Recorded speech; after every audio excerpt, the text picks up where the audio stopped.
Close your eyes as you listen. This story is real and true.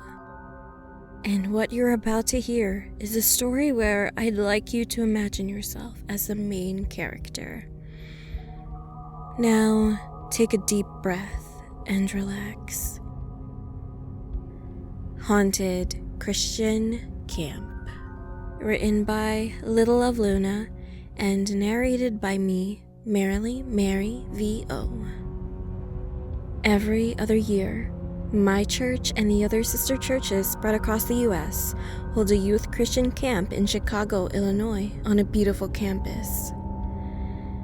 It's a pretty big event and costs each person around $1,000 for the whole trip that lasts a week. This was my second time going to the event, but the first time I went, my church was in a hotel. This time, we were given rooms on the campus, and we were excited for the week-long trip. The whole event follows this schedule from what I can remember. Breakfast, 2 classes that you can choose from, lunch, church service, dinner, and then bed. My 2 cousins, let's call them H and C, and I were given a room to share. It was the last room at the end of the hall, and it was pretty spacious. It was in the middle of summer, so it was hot and humid. Thankfully, each room has their own heating and air conditioning unit, so we tried to open the flap to adjust the room temperature, but it just wouldn't budge. It was one of those flaps where you push first, and then it clicks and opens, but it just wasn't opening. We went down to the lobby and asked for help, and a maintenance man came to pry the thing open with a screwdriver. No biggie.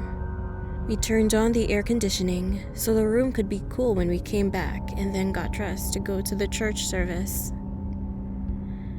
The first day was when we arrived, so there weren't any classes. Just the church service. After, my cousins and I ate dinner and went to our room to sleep for the next day since we would be up early. I put in my earbuds and went to sleep. But about an hour later, my cousin H hopped into bed with me, but I shrugged it off. She's always been really attached to me. When we woke up in the morning, it was freezing. We turned off the AC and opened the window, so the triple-digit weather of Chicago could warm up the room a bit while we were gone for the day. The day goes by, and throughout the day, H and I were not getting along. It was so odd. We were so close and never argued, but there was so much tension between us. We came back to the room, and it's still freezing. The AC was off, but we decided to just ask for more blankets and then go to bed. I put in my earbuds and started to drift off to sleep until a loud bang startled me. It was as if someone's fist dragged down the old-fashioned window blinds, the thin kind of metal ones, and then slammed it against the AC unit underneath the window. Startled, we turn the lights back on and look at each other as if to see if we all heard that. H and C were younger than me, so they really started to freak out, but I combined our beds so we could sleep together. H starts crying and tells me that yesterday, the first night, she was under the covers texting on her phone to a friend when she heard something slap the window blinds, walk to the side of her bed, lean in close to her, and go, shh. She immediately got scared and jumped into my bed and hugged me until she fell asleep. I told them that we should just get some rest and stay close together. The third day comes, and we wake up even more cold than before. We check the AC unit again, and yup, it's still off. We go about our day, and C is feeling a little tired, so H and I went down to the food court to grab lunch for all 3 of us. We come back and open the door. C is by the door, and she screams and starts crying. We asked her what was wrong, and apparently she was sitting on the AC unit and staring out the window. She set her brand new phone in front of her on the unit as well, but as she turns away for a quick second, her phone is thrown across the room by the door.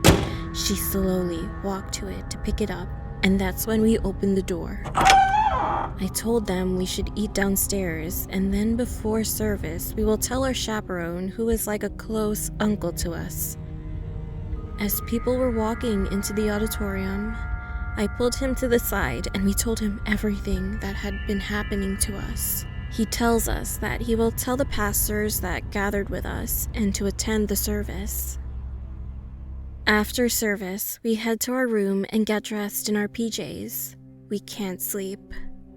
We stay huddled on our combined beds with the lights on, and we hear a knock on the door. I open it, and our chaperone along with about 8 pastors walk into our room. They start a prayer for us and then inspect the room. The oldest pastor there, he was about 70, shakes his head and talks in our language, saying, "This room, it is no good. They should not be here."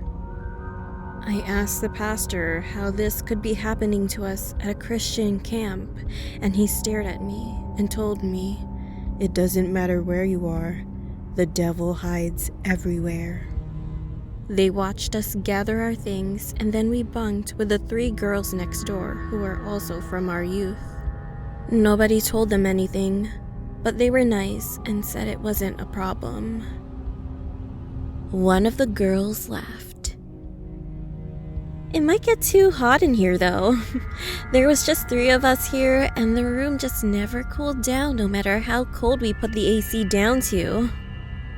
We nervously laughed and got our things settled. H and I were lying next to each other sleeping until she wakes me up at around 2 a.m. trying not to cry. "Something is knocking on the wall." And sure enough, the knocking is coming from the wall that is shared from our old room. I hug her and tell her to sleep. The next few days went by, and H and I were getting along like usual, and the tension was just gone. For the last night we spent there, we asked the girls across from us, who are also from our youth, if they wanted to come and watch a movie and eat snacks with us. They agree, and everything is going well until it's around midnight. The girls say they need to head to bed since we leave tomorrow and ask us if we're leaving to our room yet. We shook our heads and told them that we're sleeping with the other girls and have been for the past couple of days. One of the girls laughs and says, "Stop joking. You guys were knocking on the wall last night and I knocked back and you guys knocked back." Our faces must have spelt it out for her, because then she realized we weren't kidding and that wasn't us knocking. She began to cry, and we calmed her down and told everyone what happened and to just pay no attention to whatever is in that room. We all head to bed, and on that last night, instead of knocking, something was banging on the walls. H and I forced ourselves to sleep, and we left the very morning to the airport to fly back to California. That day, our chaperone had pulled H, C, and my parents to the side and told them what happened, but also that the pastor said that whatever was in that room wasn't just spiritual, but demonic. It was feeding off of our negative emotions and creating tension between us, but we thankfully told them before it got serious. So, yeah, that's how Christian camp went, like 6 years ago.